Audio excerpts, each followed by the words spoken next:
Hello everyone, আসসালামু আলাইকুম। এই গরমে তো বের হতেই ইচ্ছে করে না, বাট একটু কাজ ছিল আম্মুর ওখানে, যে কারণে হচ্ছে যাওয়া লাগছে।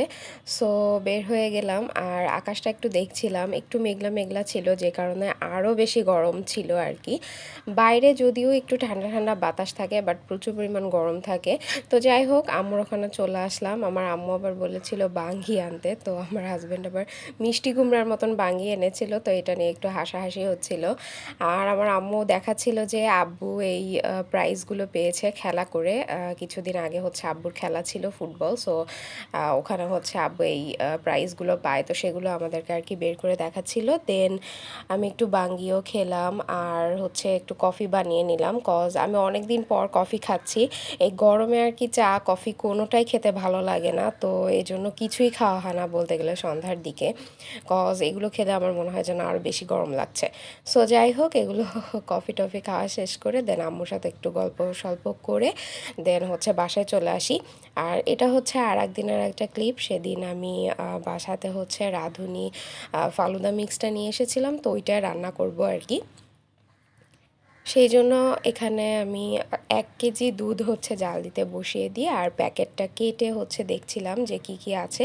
তো জেলির হচ্ছে দুই ধরনের কালারের জেলি ছিল, আর রাঁধুনির ফালুদা মিক্স প্যাকেটের মধ্যে হচ্ছে নুডলস সাবুদানা দিয়ে যা যা থাকে সেগুলো ছিল। তো আমি এখানে দুধটা একদম জাল দিয়ে নিয়ে দেন হচ্ছে প্যাকেটটা কেটে দিয়ে দিলাম পুরো। তো এগুলো সেদ্ধ হওয়া পর্যন্ত অনেকক্ষণই হচ্ছে নাড়তে হয়েছে, যতক্ষণ পর্যন্ত নুডলস সাবুদানা এগুলো সেদ্ধ হয়ে যাচ্ছিলো, ততক্ষণই হচ্ছে আমি একটু নেড়ে নেড়ে দিয়েছি, কজ একটার সাথে একটা যাতে গায়ের সাথে না লেগে যায়। তো এই জন্য বেশ আমি কিছুক্ষণ নাড়াচাড়া করে নিয়েছি, একদম সেদ্ধ হওয়া পর্যন্তই আমি জাল দিয়ে নিচ্ছিলাম।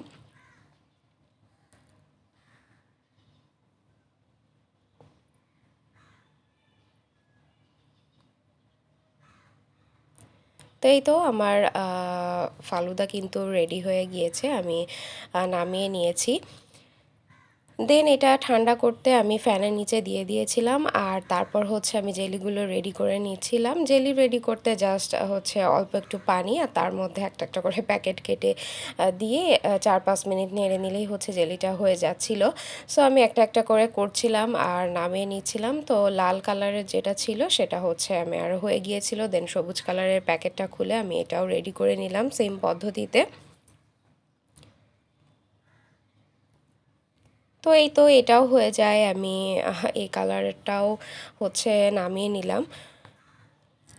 তো এগুলো আমি সবই হচ্ছে ফ্যানের নিচে দিয়ে দিয়েছিলাম ঠান্ডা করতে, তো ঠান্ডা করে দেন আমি ফ্রিজে রেখে দিব। তো এই তো এটা হচ্ছে সন্ধ্যার দিকে যখন আমি ঠান্ডা করার পর বের করে নিয়েছিলাম, তো জেলিগুলো কেটে নিচ্ছিলাম এক এক করে। সবুজটা দেন লাল জেলিটা কেটে নিলাম, দেন আমি একটু ফ্রুটসও কেটে নিয়েছিলাম, আপেল আর কলা। তো এগুলো দিয়ে খেতে বেশ ভালোই লাগে। দেন হচ্ছে আমি সব একটু সাজিয়ে নিলাম।